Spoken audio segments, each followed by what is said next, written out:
Hello ಸ್ನೇಹಿತರೆ, ಎಲ್ಲರಿಗೆ ಸ್ವಾಗತ. ಹಾಗೆ ಯೂಟ್ಯೂಬ್ ಚಾನಲ್ಗೆ ಸಬ್ಸ್ಕ್ರೈಬ್ ಮಾಡೋದನ್ನು ಮಾತ್ರ ಮರಿಬೇಡಿ. ನೋಡಿ, ಇವತ್ತು ನಾನು ಕಟಿ ಚಪಾತಿಯಿಂದ ಒಂದು ಒಳ್ಳೆ ರೆಸಿಪಿನ ಹೇಗೆ ಮಾಡೋದಂತ ಹೇಳ್ಕೊಡ್ತೀನಿ. ಈ ಸೀಸನಲ್ಲಿ ಕಟಿ ಚಪಾತಿ ಆಗೋದು ಕಷ್ಟನೇ, ಯಾಕಂದರೆ ತಂಪಿಗೂ ಕೋಲ್ಡ್ ಮೊದಲೇ ಬಿಸಿರಿಲಿರ ಒಣಗಲ್ಲ. ತಂಪಿಗೆ ಹವಾ ಹಿಡಿದು ಫಂಗಸ್ಸು ಆಮೇಲೆ ಅಂದರೆ ಬೂರ್ಸು ಬರ್ತಾವಲ್ಲ, ಅದಕ್ಕೆ ಬಿಸಿ ಚಪಾತಿನೇ ಕಟಿ ಮಾಡಿ ಅದರಿಂದ ಒಂದು ಒಳ್ಳೆ ಫ್ರೈ ಮಕ್ಕಳಿಗೆ ಕುರುಮನ್ನು ತಿನ್ನೋಗೆ. ಮೊದಲಿಗೆ ಹಿಟ್ಟು ನಾದ್ಕೋತಂತ್ರ ಗೊತ್ತೇ ಇರುತ್ತೆ. ಉಪ್ಪು ಹಾಕ್ಕೊಂಡು, ಹಿಟ್ಟು ಹಾಕ್ಕೊಂಡು, ಸ್ವಲ್ಪ ಎಣ್ಣೆ ಹಾಕ್ಕೊಂಡು ಚೆನ್ನಾಗಿ ಮೃದುವಾಗಿ ನಾದ್ಕೊಂಡು ಆಮೇಲೆ ಸ್ವಲ್ಪ ಹಿಟ್ಟಲ್ಲಿ ಬಿಟ್ಟು ತಿದ್ದು ಚಪಾತಿ ಮಾಡ್ತಿರಲ್ವ ಗೊತ್ತೇ ಇದೆ. ಚಪಾತಿ ಮಾಡೋದು ಥರನೇ ಒಂಥರ ಚಪಾತಿ ಮಾಡಿ. ನಾನು ಚಪಾತಿ ಹೇಗೆ ಮಾಡೋದಂತಲೂ ಫಸ್ಟಿಗೆ ತೋರಿಸಿದ್ದೀನಿ. ಇವಾಗ ಚಪಾತಿ ಬೇಯಿಸೋದು ಕೂಡ ಗೊತ್ತೇ ಇರುತ್ತೆ ನಿಮಗೆ. ಇಲ್ಲಿ ನೋಡಿ, ಚಪಾತಿನ ಎಷ್ಟು ಚೆನ್ನಾಗಿ ಬೇಯಿಸ್ಬಿಟ್ಟು ಇವಾಗ ನೋಡಿ ಸ್ವಲ್ಪ ಕರಿ ಚಿಕ್ಕೆ ಬಿದ್ದಿದ್ದಿಲ್ಲ, ಅಂದರೆ ಡಾಟ್ಸ್ ಥರ ಬಿದ್ದಿದೆಯಲ್ವ. ಇವಾಗ ಅಷ್ಟಾಗೋ ತನಕ ಬಿಟ್ಟು ಇವಾಗ ಚಪಾತಿದ 2 ಪದರ ಇರ್ತಾವಲ್ಲ, ಪದರನ್ನ ಓಪನ್ ಮಾಡಿ ನೋಡಿ. 2 ಸಪ್ರೇಟ್ ಪದರ ಇರ್ತಾವಲ್ಲ, 2 ಉಳ್ಳಿ ತೊಗೊಂಡಿರ್ತೀರಿ. ಅದ್ರ ಸಲುವಾಗಿ 2 ಪದರ ಆಗಿರ್ತಾವೆ. ನಾನು ಫಸ್ಟಿಗೆ ತೋರಿಸಿದ್ದೀನಿ ಎಷ್ಟು ಉಳ್ಳಿ ತೊಗೊಂಡಿದ್ದೆ, 2 ಉಳ್ಳಿ ತೊಗೊಂಡಿದ್ದೆ ಅಲ್ವಾ.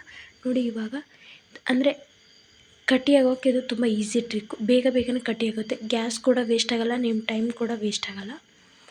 ಇದನ್ನು ಸ್ವಲ್ಪ ಒಂಚೂರು ಕಪ್ಪಗಾಗಿಯೋ ತನಕ, ಅಂದರೆ ಕೆಂಪಗಾಗೋ ತನಕ, ಸ್ವಲ್ಪ ಕಟ್ಟಿ ಆಗೋ ತನಕ ಬೇಯಿಸ್ಬೇಕು. ಸ್ವಲ್ಪ ಲೋ ಫ್ಲೇಮಲ್ಲಿಟ್ಟು, ಹೈ ಫ್ಲೇಮಲ್ಲಿಟ್ಟರೆ ಸುಟ್ಟೋಗ್ಬಿಡುತ್ತೆ ಎಲ್ಲವನ್ನು.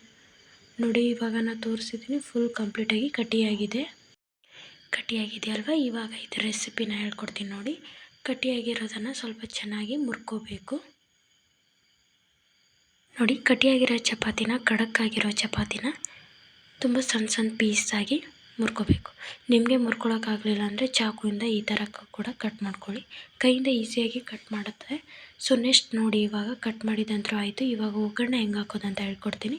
ಒಗ್ಗರಣೆಗೆ ಸ್ವಲ್ಪ ಎಣ್ಣೆ ಹಾಕ್ಕೊಳ್ಳಿ, ಆಮೇಲೆ ಸ್ವಲ್ಪ ಜೀರಿಗೆ, ಸಾಸಿವೆ, ಕರಿಬೇವು, ಕೊತ್ತಂಬರಿನ ಹಾಕ್ಕೊಳ್ಳಿ.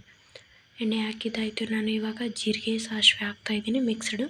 ಆಮೇಲೆ ಇಲ್ಲಿ ಚಿಕ್ಕದಾಗಿ ಈರುಳ್ಳಿ ಕಟ್ ಮಾಡಿರೋದನ್ನು, ಕೊತ್ತಂಬರಿ ಮತ್ತು ಕರಿಬೇವು ಕೂಡ ಹಾಕಿದ್ದೀನಿ. ಇವಾಗ ಸ್ವಲ್ಪ ಎಣ್ಣೆಯಲ್ಲಿ ಫ್ರೈ ಮಾಡ್ಕೊಳ್ಳಿ. 1-2 ರಿಂದ 3 ನಿಮಿಷ ಎಣ್ಣೆಯಲ್ಲಿ ಬಿಡಬೇಕು.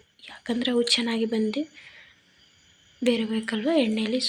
ಅದ್ರ ಸಲುವಾಗಿ ಸ್ವಲ್ಪ ಹೊತ್ತು ಜಾಸ್ತಿ ಹೊತ್ಬೇಡಿ.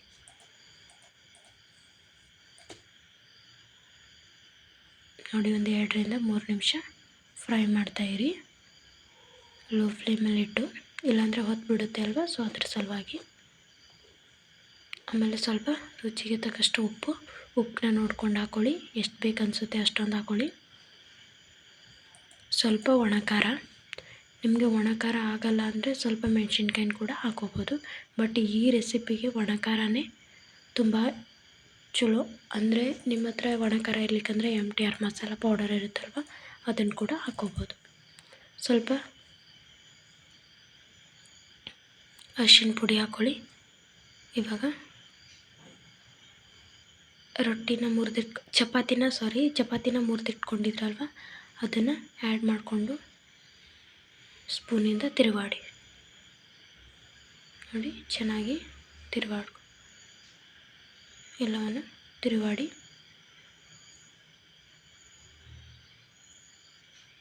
ನೋಡಿ, ಫೈನಲಿ ರೆಡಿಯಾಗಿದೆ. ಕಟಿ ಚಪಾತಿನ ರೆಡಿಯಾಗಿದೆ. ಎಷ್ಟು ಚೆನ್ನಾಗಾಗಿದೆ. ತುಂಬ ಪೇಷನ್ಸಿಂದ ನಮ್ಮ ವಿಡಿಯೋ ನೋಡಿದ್ದಕ್ಕಾಗಿ ಎಲ್ಲರಿಗೆ ಧನ್ಯವಾದಗಳು. ಹಾಗೆ ನಮ್ಮ ಯೂಟ್ಯೂಬ್ ಚಾನಲ್ಗೆ ಸಬ್ಸ್ಕ್ರೈಬ್ ಮಾಡೋದನ್ನು ಮಾತ್ರ ಮರಿಬೇಡಿ.